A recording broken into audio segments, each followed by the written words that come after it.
Vamos a abrir nuestra Biblia en el Evangelio de Lucas, capítulo 23. En lo natural, a nosotros nos gusta recordar las últimas palabras de nuestros amigos. A veces, parte de nuestro amigo, pariente, y nos gusta recordar sus últimas palabras. Y vamos a leer nosotros acerca de las últimas palabras de nuestro Señor Jesucristo.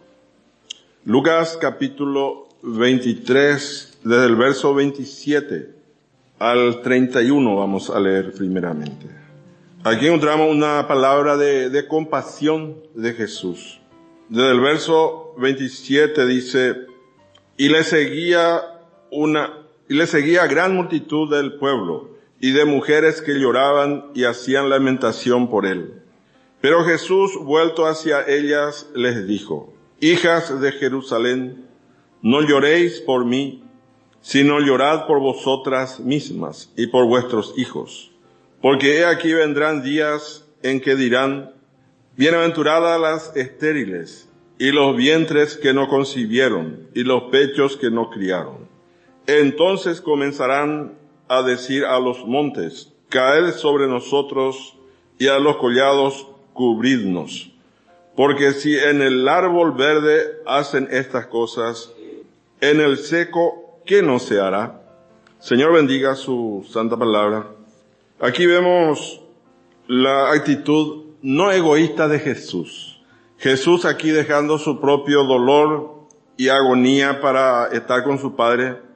Él dice a estas mujeres que no necesitaban sus lágrimas. Esto no quiere decir que Jesús no apreciaba el amor de ellos o el interés que tuvieron estas mujeres por Jesús. Pero la declaración de Jesús se refiere a los días de la gran tribulación. ¿Qué sucederá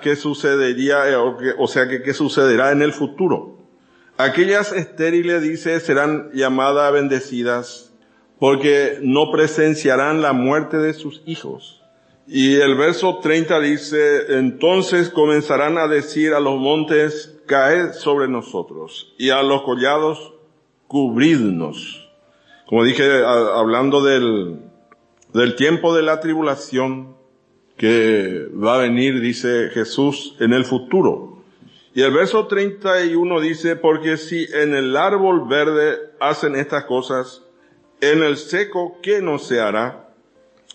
El árbol verde habla de Jesús. Dice la única cosa verde que había sobre la tierra, en la cual había vida, y ellos lo estaban matando a Jesús. Lo seco se refiere al decaimiento espiritual que hoy está ocurriendo en los últimos tiempos. Y también habla del hombre no renacido que no ha mejorado desde los tiempos de Jesús. Y así continúa esta misma actitud. Va descomponiéndose más y más, una actitud desolada, falto de vida espiritual, falto de vitalidad. Por eso Jesús dice, no lloren por mí. Dice el verso 28, pero Jesús vuelto hacia ella les dijo, hijas de Jerusalén, no lloréis por mí, sino llorad por vosotras mismas y por vuestros hijos. Jesús fue rechazado, estaba siendo crucificado por los gobernantes. Ellos habían decidido su muerte, pero esto ya estaba designado en el consejo eterno de Dios. Jesús debía venir a morir. Para eso, dice, fue preparado cuerpo para él, para venir a morir en la cruz. Vamos a leer en el capítulo 10 de Hebreos, el verso 5. Él debía venir a morir en el Calvario. Verso 5 del capítulo 10 de Hebreos dice, por lo cual entrando en el mundo, dice, sacrificio y ofrenda no quisiste, mas me preparaste cuerpo. Él tenía que venir a morir. Esto ya estaba determinado por su Padre Celestial. Entonces Jesús le dice, no lloren por mí, lloren por vosotras mismas. Lo que está viniendo, hablando del tiempo, como dije, de la tribulación. Vamos a leer otra palabra de Jesús, otras últimas palabras de Jesús, del mismo capítulo 23 de Lucas, versos 32 y 33. Llevaban también con él a otros dos que eran malhechores para ser muertos. Y cuando llegaron al lugar llamado de la Calavera, le crucificaron allí. Y a los malhechores, uno a la derecha y otro a la izquierda. Vamos a saltar y leer el verso 39 al 42. Y uno de los malhechores que estaban colgados le injuriaba diciendo: si tú eres el Cristo, sálvate a ti mismo y a nosotros. Respondiendo el otro le reprendió diciendo: ¿ni aún temes tú a Dios estando en la misma condenación? Nosotros a la verdad justamente padecemos, porque recibimos lo que merecieron nuestros hechos, mas este ningún mal hizo. Y dijo a Jesús: acuérdate de mí cuando vengas en tu reino. Así encontramos aquí Jesús siendo crucificado, dice, en medio de dos malhechores. Entonces, por esto Jesús fue contado como un criminal, como un malhechor, y él estaba tomando este lugar en cumplimiento de la Escritura, lugar de malhechor. Vamos a leer en el capítulo 53 de Isaías, el verso 12. Por tanto, yo le daré parte con los grandes, y con los fuertes repartirá despojos, por cuanto derramó su vida hasta la muerte, y fue contado con los pecadores, dice. Fue contado por los pecadores, habiendo él llevado el pecado de muchos y orado por los transgresores. Entonces Jesús fue crucificado allí en medio de malhechores, y vamos a repetir en nuestro capítulo 23 de Lucas, el verso 33.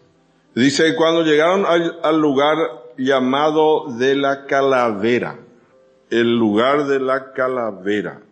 Y esta palabra calavera encontramos que significa también calvario.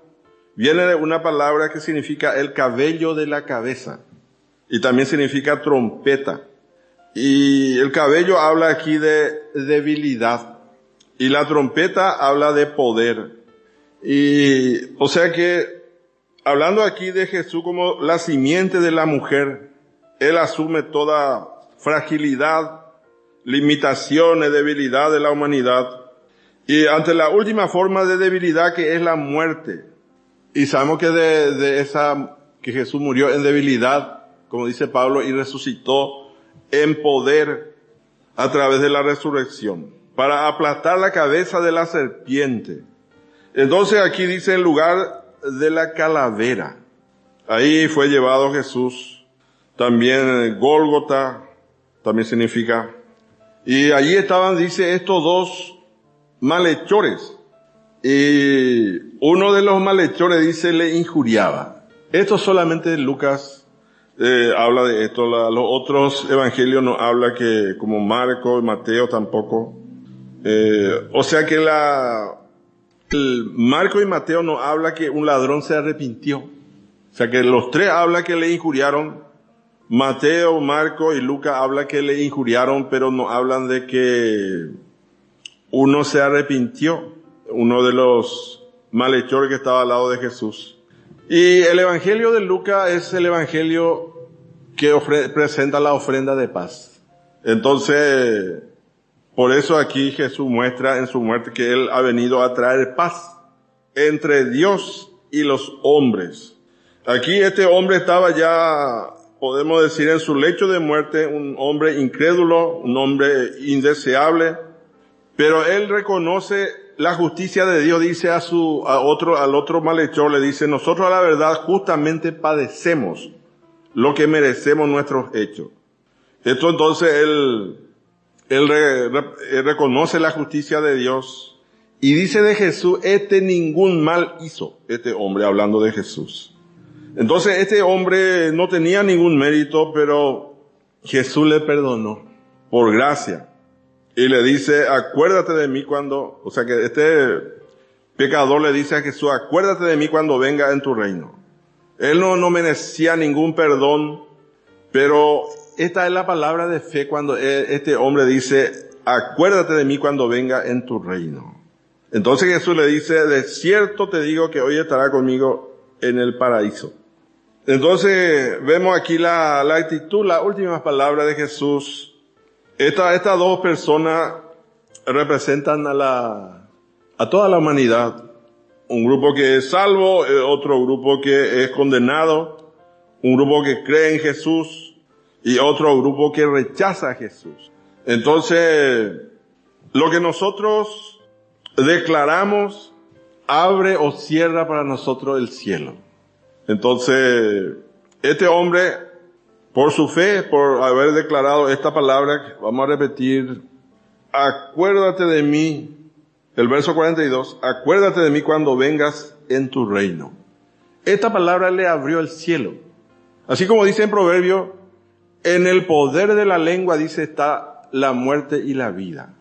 Entonces este hombre fue salvo y el otro fue condenado. El otro solamente le estaba injuriando a Jesús. Vamos a leer en el capítulo 18 de Proverbio ese versículo. Verso 21. Proverbio 18, 21. La muerte y la vida están en poder de la lengua, y el que la ama comerá de sus frutos. Entonces la muerte y la vida están en poder de la lengua. El que cree es salvado, el que no cree es condenado. Así dijo Jesús. Y vamos a volver otra palabra más de Jesús en el capítulo 23 de Lucas. Vamos a leer ahora el verso 34.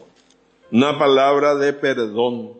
23, 34. Y Jesús decía, Padre, perdónalos, porque no saben lo que hacen. Y repartieron entre sí sus vestidos, echando suertes. Entonces Jesús declara aquí, dice, perdónalos, porque no saben lo que hacen. Jesús estando allí en la cruz, clavado los pies, las manos en la cruz, mientras él estaba sufriendo allí, físicamente él ora por sus enemigos y dice, perdónalos, porque no saben lo que hacen. Así vemos el amor del Señor Jesucristo por la humanidad. Él dio su vida por nosotros y dice que nos ama hasta el fin. Así encontramos en el capítulo 13 de Juan, los amó hasta el fin, dice. Entonces, solo Lucas registra esta declaración de Jesús, cuando él se dirige a su Padre, como dije, como la ofrenda de paz. Él ruega perdón a aquellos que le estaban atormentando. Entonces vemos el amor de Jesús. Ahora vamos a leer más. Ahora vamos a leer el capítulo 27 de Mateo, el verso 46. Cerca de la hora novena, Jesús clamó a gran voz diciendo, Elí, Elí, lama sabactani. Esto es, Dios mío, ¿por qué me has desamparado? Aquí encontramos la palabra de angustia, palabra de agonía de Jesús, palabra de dolor. Él estaba llevando el pecado de la humanidad, el pecado del pasado, presente, futuro. Él estaba llevando allí en la cruz del Calvario. Todos nuestros pecados Jesús estaba cargando sobre sí. Y nosotros sabemos que Jesús estuvo en la cruz durante 6 horas. En nuestro horario es desde las 9 de la mañana hasta las 3 de la tarde. Y en la palabra encontramos, dice, de la hora tercera, que para nosotros las 9 de la mañana, hasta la hora sexta. Él murió como holocausto, él murió como ofrenda de paz, y desde la hora novena, desde la hora sexta hasta la hora novena, como expiación, como ofrenda de paz. Desde la hora sexta, o sea que para nosotros las 12 del día hasta las 3 de la tarde, su padre le abandonó. Y en ese tiempo él dice aquí, Dios mío, ¿por qué me has abandonado? Su padre le abandonó estas 3 horas, desde la hora sexta hasta la hora novena. Él fue hecho pecado por nosotros, Pero primeramente Él fue aceptado, o sea que Él fue aceptado su sacrificio como holocausto, como ofrenda de paz, para después morir como expiación, como ofrenda por el pecado. Este perfecto sacrificio tenía que ser aceptado primero como una ofrenda pura. Él fue probado, Él demostró que era sin pecado. Por eso Dios lo aceptó. Pero las últimas 3 horas, Él fue contado el pecador. Por eso su Padre volvió su rostro de su santo Hijo. Vamos a leer en el Salmo 55, verso 4. Salmos 55, 4. Dice, mi corazón está dolorido dentro de mí, y terrores de muerte sobre mí han caído. También el Salmo 40, el verso 12. Salmos 40, verso 12. Porque me han rodeado males sin número. Me han alcanzado mis maldades y no puedo levantar la vista. Se han aumentado más que los cabellos de mi cabeza y mi corazón me falla.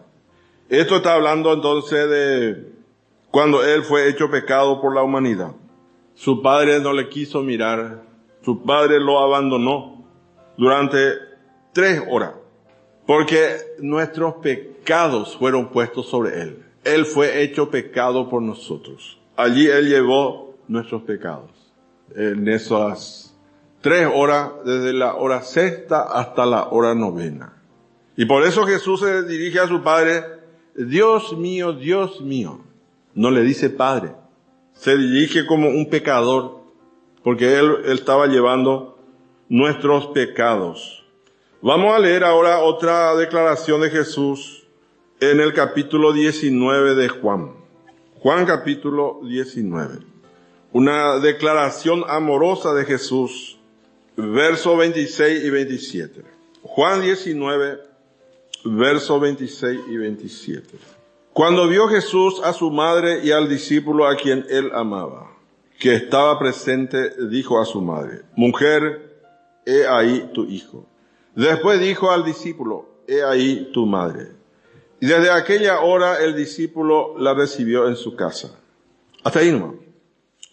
Entonces vemos aquí Jesús entregando a su madre al cuidado de Juan el amado, el discípulo amado. Él unió a los dos juntos. Ellos quien los amó también al Señor, su madre y Juan. Y entonces él lo entrega ahora al cuidado de Juan. Y le dice, he ahí tu hijo, y a Juan le dice, he ahí tu madre. Así que esto había profetizado ya antes de Jesús, que una espada traspasaría su corazón. Que cuando él vea a su hijo morir en la cruz. Y entonces ahora él encomendó su más amada a su amado discípulo. Y Juan la tomó en su casa, lo cuidó. Entonces una última declaración amorosa de Jesús. Él entregó a su madre al cuidado de discípulo amado. Ahora vamos a leer la declaración de triunfo de Jesús. Su declaración de triunfo. Vamos a leer en el capítulo 19 también de Juan, el verso 30. Cuando Jesús hubo tomado el vinagre, dijo, consumado es. Y habiendo inclinado la cabeza, entregó el Espíritu. Esta es una palabra de triunfo, de los labios del vencedor total, que Él había triunfado sobre la muerte. Él vino a efectuar la redención de la humanidad y dice, consumado es. Él logró la salvación, pagó el precio de lo que Adán había perdido. Él murió en lugar de la humanidad. Dice el apóstol Pablo, gustó la muerte por todos. El Señor Jesucristo gustó la muerte por todo. Entonces ahora ya no hay más nada que pagar. Dice, consumado es. Está acabado, está saldado. Jesús entonces llevó nuestros pecados. y él declaró esta palabra, consumado es. Entonces, y también su padre aceptó la perfecta aceptación de Dios. Entonces, este es su triunfante grito. Entonces, esto no fue una sorpresa para Jesús. Esto no fue un accidente. Jesús nació para esto, para morir en nuestro lugar, para llevar nuestros pecados. Vamos a leer ahora, por último, la otra palabra de Jesús, otra vez en Lucas, el capítulo 23, el verso 46. Lucas 23, 46. Entonces Jesús, clamando a gran voz, dijo, Padre, en tus manos encomiendo mi espíritu. Y habiendo dicho esto, expiró. Aquí encontramos una palabra de desamparo. Dice, habiendo dicho esto, dice, le dice a su padre, encomiendo en tu mano mi espíritu. Él se entregó, él dejó todo en el cuidado de su padre. Entregó allí, él no hizo nada, murió en debilidad, en una manera débil como muere cualquier otro hombre. Si el padre no venía a la ayuda de Jesús, él iba a ser derrotado. Era un hombre derrotado. Pero él tenía fe en la palabra de Dios. Pero Dios no lo decepcionó. Dios vino inmediatamente en su ayuda. Satanás lo tenía en su poder, en la tumba, en el Hades. Pero después de 3 días y 3 noches, Dios se apresuró a la ayuda del conquistador, a la ayuda del vencedor. El gran soberano del universo vino al rescate de su Hijo. Cristo resucitó de los muertos. Vamos a leer en el Salmo 18. Vamos a leer los versos 16 y 17. Salmo 18, versos 16 y 17. Dice, envió desde lo alto, me tomó, me sacó de las muchas aguas, me libró de mi poderoso enemigo y de los que me aborrecían, pues eran más fuertes que yo. Vino al rescate de el soberano del universo, vino a rescatar a su Hijo. No lo dejó allí en la mano del enemigo, no lo dejó en la tumba, no dejó su espíritu en el Hades. Vamos a leer también el verso 48 del mismo Salmo 18. Salmo 18, 48 dice, el que me libra de mis enemigos y aún me eleva sobre los que se levantan contra mí. Me libraste de varón violento, dice. Vamos a leer el verso 50 también. Dice, grandes triunfos da a su rey y hace misericordia a su ungido, a David y a su descendencia para siempre. Así vemos entonces la resurrección de Jesús. Jesús resucitó, entró en el cielo victorioso y ahora está sentado a la diestra de su Padre, esperando el tiempo para venir a arrebatar a su esposa y a reinar durante 1000 años. Entonces, como dije, entregó su espíritu y dejó en la mano de su Padre. Y su Padre lo vino a rescatar. Él resucitó. Entonces vemos algunos versículos de la declaración de Jesús, las últimas palabras de Jesús. Él declaró estas cosas. Esta fue la última palabra estando aquí, estando en la cruz, estando en vida natural. Pero sabemos que Él resucitó. Él sigue viviendo ahora, un Cristo resucitado. Así que tenemos nosotros un vencedor que llevó nuestros pecados, que pagó todo el precio y dijo, consumado es. Vamos a dejar hasta aquí.